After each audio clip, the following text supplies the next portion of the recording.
नमस्कार दोस्तों, आपका स्वागत है हमारे यूट्यूब चैनल फोकस पितास में। तो आपकी तैयारी बहुत अच्छे से चल रही होगी। आपने एनआरए के बारे में सुना होगा या सीईटी के बारे में सुना होगा, जैसा कि आप यहाँ पे बोर्ड पे देख सकते हैं। तो शुरुआत करते हैं एक छोटी सी कहानी से। शायद आप मोटिवेट हो जाए हमारी इस कहानी से, क्योंकि इससे हम भी मोटिवेट हुए हैं काफ़ी कई बार। तो एक कहानी है छोटे से एक गांव की, जहाँ पे एक परिवार रहता है। उस परिवार में एक लड़का है और उसके पिताजी हैं और एक माँ है। परिवार बहुत ही गरीब है, उसमें खाने को कुछ नहीं है। सुबह जाते हैं पिताजी कमाने को, कमा के कुछ भी लाते हैं, वो उन्हीं से खाना खाता है। तो एक बार जब पिताजी शाम को वापस आ रहे होते हैं, तो वो देखते हैं कि उनका बेटा एक खाली कटोरी में रोटी डुबो डुबो कर खा रहा होता है। तो जब रोटी डुबो डुबो के खाता है, तो उसके पिताजी पूछते हैं, तुम ये क्या कर रहे हो? तो वो बोलता है, पिताजी मैंने मान लिया कि इसमें चटनी है। वो बोलता है, उसके पिताजी एकदम देखते हैं उसको। जब वो बोलता है कि मान लीजिए पिताजी इसमें चटनी है और मैं मज़े से खा रहा हूँ, तो उसके पिताजी देखते हैं और उसको बोलते हैं खड़े हो जाओ, और उसकी एक खींच के लगाते हैं बहुत तेज़ी से। बोलते हैं, अगर तुझे मानना ही है पनीर मान, नालायक। अगर तुझे मानना ही है पनीर मान, ये चटनी मान के तू क्यों खा रहा है इसको? तो इस कहानी में हमें एक सीख मिलती है, एक मोरल इसमें है कि अगर तुम्हें सपने देखने ही हैं तो बहुत बड़े देखो। सपने अगर देखने ही हैं तो बहुत बड़े देखो, छोटे तो खुद ब खुद पूरे हो जाएंगे। आई थिंक आप हमारी इस कहानी का मोटिव समझ पाए होंगे। मेरे कहने का मीन्स यही है, अगर आप तैयारी कर रहे हैं तो 100% की कीजिए कि आप 100% देने वाले हैं।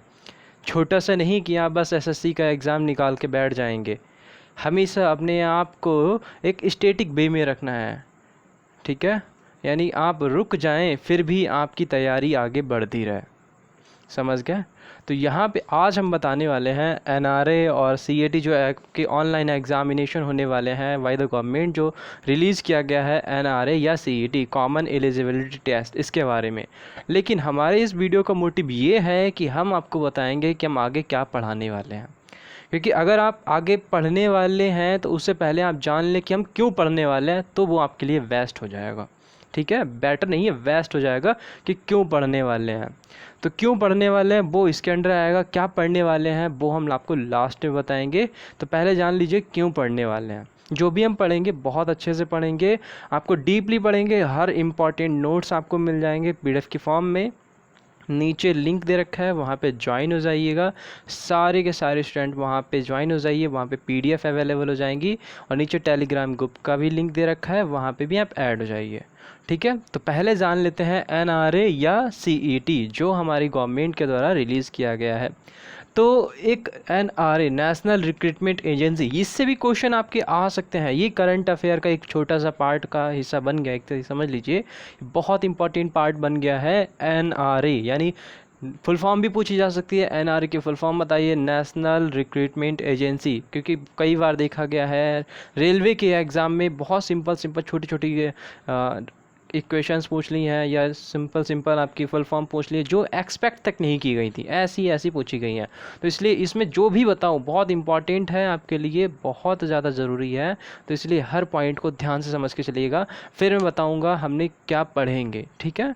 क्यों पढ़ेंगे वो जान लीजिए। हम जो भी पढ़ेंगे इसके बेस पे पढ़ेंगे, क्योंकि यही हमें अपनी आगे के लिए प्रिपरेशन दिखाएगा, ठीक है? तो देखिए, नेशनल रिक्रूटमेंट एजेंसी जो हमारी एनआरए बनाई गई है by the government of India, GOI ऐसे लगा सकते हैं, ठीक है? By the government of India ऐसे बनाई गई है।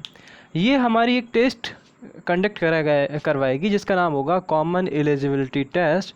इसे शॉर्ट में बोलेंगे सीईटी, ठीक है? पूछा भी जा सकता है what is CET in NRA. CET क्या है एनआरए के अंदर? तो एक कॉमन एलिजिबिलिटी टेस्ट होगा जो ऑनलाइन कंडक्ट करवाया जाएगा, और इसका बेस होगा सीबीटी, कंप्यूटर बेस्ड टेस्ट। याद रखिएगा, ये ऑनलाइन टेस्ट होने वाला है, ऑफलाइन नहीं होगा। आपको सारी इन्फॉर्मेशन मिल जाएगी इसमें, ठीक है? बस एंड तक बने रहिएगा। इसमें आपका ऑनलाइन टेस्ट होने वाला है सीबीटी के थ्रू, यानी कि कंप्यूटर बेस्ड टेस्ट होगा। और इसमें आपके एमसीक्यूज़ आने वाले हैं, याद रखिएगा इसमें आने वाले हैं एमसीक्यूज़। अब इसका सिलेबस क्या रहेगा, क्या इसकी एज क्राइटेरिया रहेगी, और किस में एज रिलैक्सेशन मिलेगा नहीं मिलेगा, वो सब जब इसका नोटिफिकेशन रिलीज़ होगा तब इसके बारे में इन्फॉर्मेशन आपको दे दी जाएगी। ठीक है, आई होप आप समझ रहे होंगे।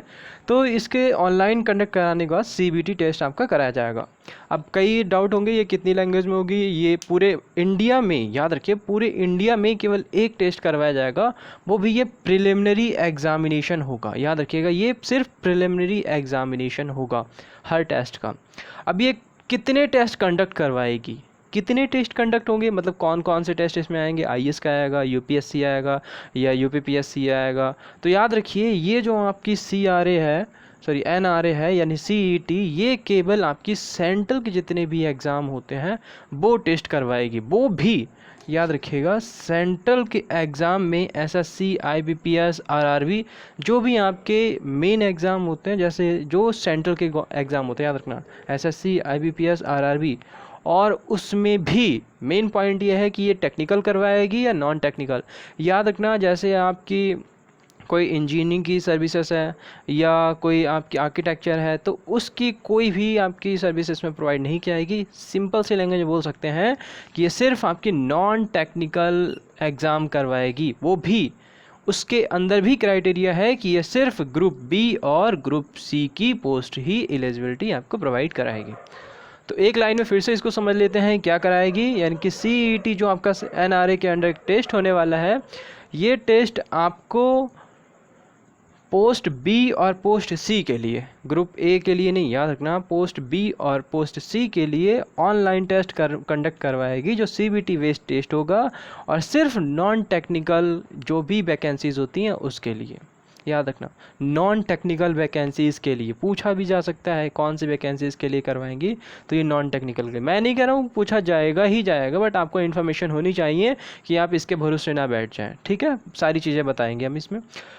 और इसके अंदर क्या क्या एग्ज़ाम आएंगे, जैसे SSC हो गया, IBPS हो गया, RRB हो गया, ये अभी एग्ज़ाम ये कंडक्ट करवाएगी, ऐसा माना जा रहा है।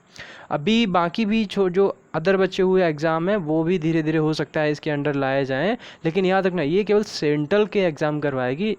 स्टेट के एग्ज़ाम, स्टेट की जो प्रोसीजर चलती है वैसे करवाएगी। जैसे यूपी के UPPSC जो आपकी होती है, UPPCS, तो वो जितने भी एग्ज़ाम कराती है अधीनस्थ सेवा आयोग, वो अपने हिसाब से स्टेट लेवल के एग्ज़ाम करवा सकती है और वैसे ही करवाएगी। अब इसमें जो लैंग्वेज होंगी, कितनी लैंग्वेज होंगी, पूरा ऑल इंडिया में होगी। तो याद रखना, हमारी कॉन्स्टिट्यूशन के 3rd अनुसूची में जो हमारे पास लिखे हुए हैं 22 लैंग्वेजेस, 22 लैंग्वेजेस में से बताया गया है कि अभी 12 लैंग्वेज, अभी ये जो एग्ज़ाम होने वाला है CBT, ये एग्ज़ाम 12 लैंग्वेज में कंडक्ट करवाया जाएगा। 12 लैंग्वेज में ये अवेलेबल होगा आपको, उसमें से जो भी आपको प्रेफर करना होगा, हिंदी, इंग्लिश, मराठी, गुजराती, जो भी आपको देखा हो उसके अकॉर्डिंग आप इसे चूज़ कर सकते हैं। ठीक है, फिर आते हैं कि ये आपके एक साल में कितने होंगे या कितनी इसकी क्राइटेरिया होगी या इसको स्कोर कार्ड कितना होगा। ठीक है, तो इसके मार्क्स और इसका सिलेबस अभी कंफर्म नहीं किया गया है, जल्दी ही आपका कंफर्म कर दिया जाएगा। नोटिफिकेशन जारी होते ही इसकी सारी इन्फॉर्मेशन मिल जाएगी। लेकिन एक चीज़ कंफर्म है कि इसका जो एग्ज़ाम होने वाला है, इसका एग्ज़ाम याद रखना एक साल में एक बार होगा, यानी एक ईयर में एक बार, 1 टाइम। ठीक है, एक साल में एक एग्ज़ाम होगा, और उस एक साल में जितने भी आप अच्छे स्कोर लाएंगे उसी के बेस पे आप आगे एग्ज़ाम दे पाएंगे। अच्छा चलिए, ये तो पढ़ लिया NRA। अब NRA कराया क्यों जाएगा, मेन ये जान लीजिए। बहुत सारे एग्ज़ाम जैसे SSC, CHSL के लिए, CGL के लिए, MTS के लिए क्या कराती है, पहले प्रिलिमिनरी एग्ज़ाम कराती है, फिर उसके बाद IBPS प्रिलिमिनरी एग्ज़ाम कराती है, RRB प्रिलिमिनरी एग्ज़ाम कराती है, या आपकी रेलवे रिक्रूटमेंट बोर्ड, यानी कि जो भी प्रिलिमिनरी एग्ज़ाम होते हैं सारे ख़त्म कर दिए जाएंगे। सिर्फ एक आपका एग्ज़ाम कराया जाएगा, CET कॉमन एलिजिबिलिटी टेस्ट, उसी के बेस पर आपकी ये सारी वैकेंसीज़ भरी जाएंगी। बस यहाँ पे याद रखिएगा कि सिर्फ पहला एग्ज़ाम यानी प्रीलिम्स जो होता है वो आपका एग्ज़ाम यहाँ पे कंडक्ट करा लिया जाएगा। उसके बाद बाकी बचे हुए टायर 2, टायर 3, जैसे आपका टायर 1 जो आपका बचेगा, टायर 2 या टायर 3, ठीक है। और उसके बाद इंटरव्यू जो भी होता है, वो सारी एग्ज़ाम जैसे ये एसएससी, आईबीपीएस, आरआरबी कराती है वैसे ही कराएगी, बस आपका प्रिलिमिनरी एग्ज़ाम आपका बच जाएगा। अब इससे फ़ायदा क्या होगा? बहुत कुछ फ़ायदा होगा। अब देखिए और इसमें बारे में जान लेते हैं कि एक साल में एक एग्ज़ाम होगा, ठीक है। इसके एक साल में 3 एग्ज़ाम होंगे, वो किस बेस पे होंगे वो जान लीजिए। जैसे आपकी कोई वैकेंसी आती है हाई स्कूल लेवल पे आती है, हाई स्कूल लेवल का मतलब अगर एसएससी आपकी एमटीएस की वैकेंसी कराएगी तो वो हाई स्कूल लेवल पे कराएगी, तो सीईटी जो भी है वो 3 लेवल पे आपके एग्ज़ाम कंडक्ट करवाएगी। एक तो आपका 10th लेवल पे, दूसरा 12th लेवल पे, तीसरा ग्रेजुएट लेवल पे। 10th लेवल पे आपका एक स्कोर कार्ड बन जाएगा। अगर आप 10th से डालना चाहते हैं, जो स्टूडेंट 10th पास कर चुके हैं, अभी 12th या ग्रेजुएट नहीं है, वो 10th के हिसाब से सीईटी का एग्ज़ाम देंगे और जितना भी स्कोर कार्ड होगा वो सिर्फ 10th की जो वैकेंसीज आएंगी उनमें अप्लाई कर पाएंगे, ठीक है। आरआरबी की हो चाहे एसएससी की हो, आईबीपीएस तो ग्रेजुएशन मांगता है। फिर उसके बाद 12th की डाल सकता है, यानी कि कोई स्टूडेंट अगर 12th की वैकेंसी आती है तो उसके लिए आरआर जो सीईटी है वो 12th की कंडक्ट कराएगी। एक साल में वैकेंसी आए ना आए आपका एग्ज़ाम कंडक्ट करा लिया जाएगा, याद रखिएगा। चाहे वैकेंसी आए या ना आए, एक साल में तीनों एग्ज़ाम यानी 12th का, 10th का और ग्रेजुएट का तीनों एग्ज़ाम करा लिए जाएंगे। फिर जैसे जैसे आपकी वैकेंसी निकलेगी, आईबीपीएस की निकली तो आप ग्रेजुएट के हिसाब से मांगा गया तो ग्रेजुएट वाला आप सर्टिफिकेट लगाएंगे, 12th का मांगा गया तो 12th का सर्टिफिकेट लगाएंगे, 10th का मांगा गया तो 10th का सर्टिफिकेट लगाएंगे। इस तरह से आप उसमें अप्लाई कर सकते हैं। अब अगर किसी के पास ये तीनों ही हैं तो आप तीनों ही एग्ज़ाम दे सकते हैं, याद रखिए। 10th का भी अप्लाई कर सकते हैं, 10th के भी मार्कशीट सर्टिफिकेट मिल जाएगा, 12th का भी सर्टिफिकेट हो जाएगा और ग्रेजुएट का भी सर्टिफिकेट हो जाएगा। आपको जिस में भी इंटरेस्ट है या जो भी वैकेंसी आई हुई है आप उस वैकेंसी के लिए अप्लाई कर सकते हैं। उसमें एक क्राइटेरिया मांगी जाएगी कि कितने स्टूडेंट्स या कितनी इसमें नंबर्स के लिए अलाउ है, ठीक है। अब आते हैं नेक्स्ट कि ये जो आपका स्कोर कार्ड जारी होगा ये कितने सालों के लिए वैलिड होगा। तो याद रखिए जो आपका एक स्कोर कार्ड होगा ये 3 सालों के लिए वैलिड होगा। एक स्कोर कार्ड यानी एक साल में आपके, वैसे तो मेनली जैसे मैंने ग्रेजुएशन किया हुआ है तो मेरे पास ग्रेजुएशन के 3 कार्ड होंगे, एक तो 10th का, 12th का, ग्रेजुएट का, ठीक है। तो 3 में से ये तीनों ही मेरे 3-3 साल के लिए वैलिड होंगे। अब सपोज़ कीजिए मैंने 2020 में, यहाँ पे 2020 में मेरे आ गए मार्क्स 100 में से आ गया, मान लिया 90 आ गए, ठीक है।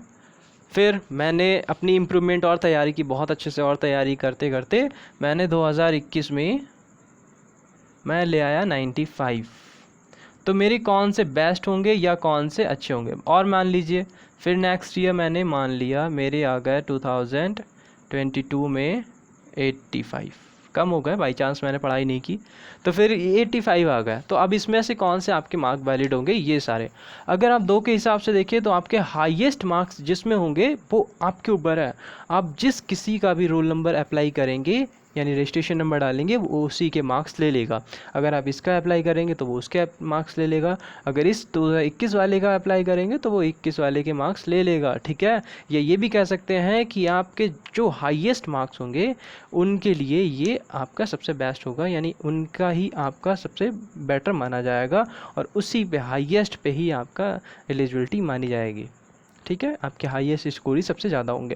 फिर 85 2020 के नहीं चालू होंगे, फिर 2020 का जो दिया था मैंने वो 3 साल के लिए वैलिड होगा। 2023 तक मेरे 90 या 91 95 मार्क्स ये ज़्यादा है ना, तो 91 से 94 तक हमारे ये 95 माने जाएंगे, ये वैलिड रहेगा हमारा स्कोर कार्ड, ठीक है। तो आई होप ये सारी प्रोसीजर आप समझ गए होंगे कि क्या होने वाला है, क्या करने वाले हैं, तो बहुत अच्छे से समझ गए होंगे। अब हम जान लेते हैं कि हमने ये क्यों देखा और हम क्या पढ़ने वाले हैं।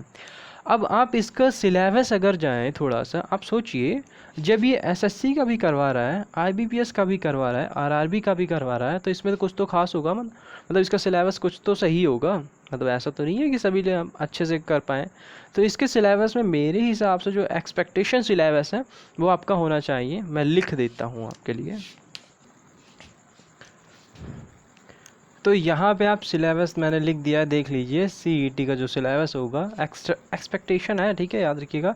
इसमें ऐड भी हो सकता है और जुड़ भी हो सकता है, माइनस भी हो सकता है, वो किस अकॉर्डिंग से, अगर 10th के अकॉर्डिंग से देखें या 12th के अकॉर्डिंग से देखें या ग्रेजुएशन के अकॉर्डिंग से देखें, ऐसा समझ लीजिए, ठीक है। ऐसे डैश बना दिया मैंने।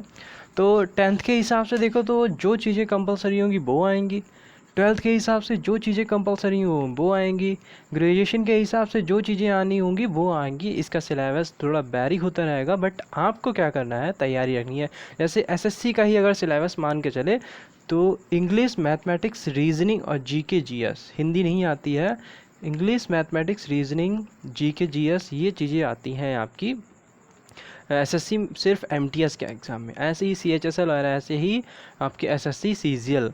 तो आप समझ लीजिए कि हम ये सारी चीज़ें देखने वाले हैं। अब हमारे पढ़ाने का तरीका होगा, हम क्या सिलेबस लेके आने वाले हैं, क्या पढ़ाने वाले हैं वो आप जान लीजिए। इंग्लिश आपकी प्रॉपर होगी A to Z, आपको सारे ग्रामर मिलेंगे, सारी वोकैबुलरी मिलेगी, हर परफेक्शन से आपको मिलेगा। और इतने अच्छे से आप समझ जाइए कि आपके जो MTS है, CHSL है, यहाँ तक कि ग्रेजुएशन के जो एग्ज़ाम होंगे वो आप बहुत आसानी से इसके आंसर्स दे पाएंगे। जो आपके एरर के क्वेश्चंस होते हैं, जो आपसे नहीं बनते हैं, वो सिर्फ आपको देखते ही बन जाएंगे। बस आप समझ लीजिए, हमारे साथ बस तैयारी करना शुरू कर दीजिएगा।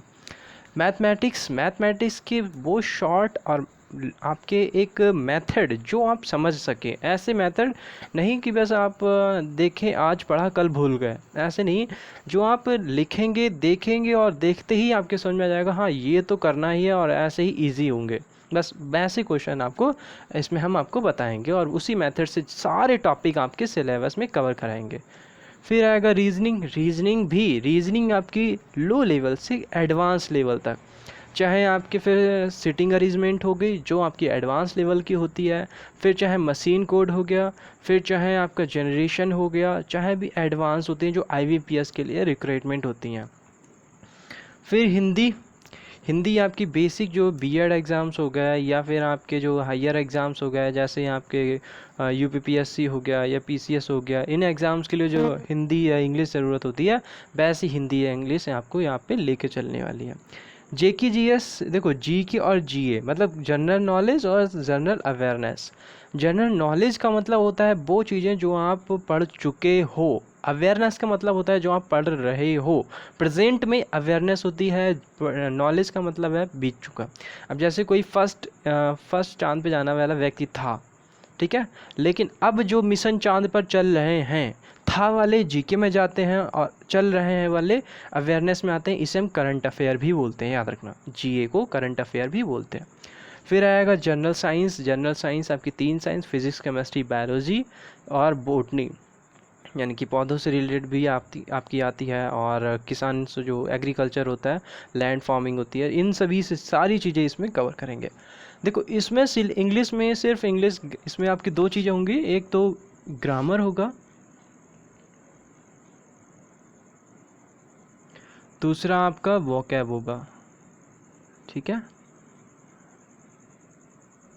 फिर मैथमेटिक्स में सारे टॉपिक होंगे with the short trick, with the method, अच्छे मेथड। पहले तो मेथड यूज़ करेंगे, फिर उसके बाद शॉर्ट ट्रिक बताएंगे। बिना मेथड के शॉर्ट ट्रिक भी आप समझ नहीं पाएंगे, आई शो। क्योंकि जब तक हमें यही नहीं पता हो कि हमें साइकिल तेज कैसे चलानी है, तो उसके लिए पहले आपको ये सीखना होगा कि साइकिल चलानी कैसी है, ठीक है। पहले साइकिल चलाना सीखना है, तेज़ चलाना तो आ जाएगा।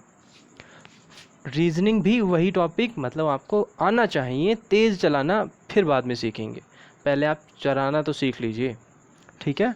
और जिसको आती है वो और तेज़ी से कर सकता है, अप्लाई कर सकता है। हिंदी वही मेथड, आपको सारे टॉपिक आएंगे, ग्रामर भी आएगी, और मेनली जो जैसे क्वेश्चन पूछे जाते हैं, कोई बुक हो गई, फेमस बुक हो गई, मुंशी प्रेमचंद हो गए, या फिर महादेवी वर्मा हो गए, या हरिवंश राय बच्चन हो गया, ये इनकी इम्पोर्टेंट कृतियाँ जो होती हैं वो सारी चीज़ें हम इसमें बताएंगे।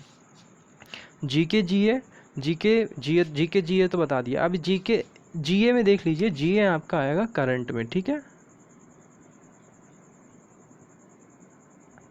बट जीके देख लीजिए, जीके में हम पढ़ने वाले हैं बहुत अच्छी चीज़, क्योंकि मेनली हर किसी का जो टॉपिक वीक होता है वो जीके और जीए वीक होता है। तो जीके जीए को बहुत स्ट्रांग बना देंगे, बस तैयारी हमारे साथ रही है। कैसे? जीके जीए में 4 से 5 पार्ट होते हैं। पहला पार्ट होता है ज्योग्राफी का, पहला होता है ज्योग्राफी का। दूसरा आपका होता है पॉलिटी, तीसरा होता है इकॉनमी,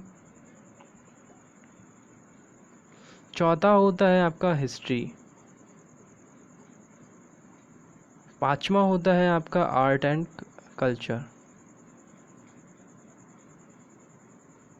ऐसे समझ लीजिए, हमने आपको जो स्टार्टिंग में कहानी सुनाई थी कि सोचना ही है तो बहुत बड़ा सोचो, सपना देखना ही है तो ISPCS का देखो, छोटे एग्ज़ाम तो निकल ही जाएंगे। तो हम सिलेबस आपको ISPCS का कराने वाले हैं बहुत अच्छे से।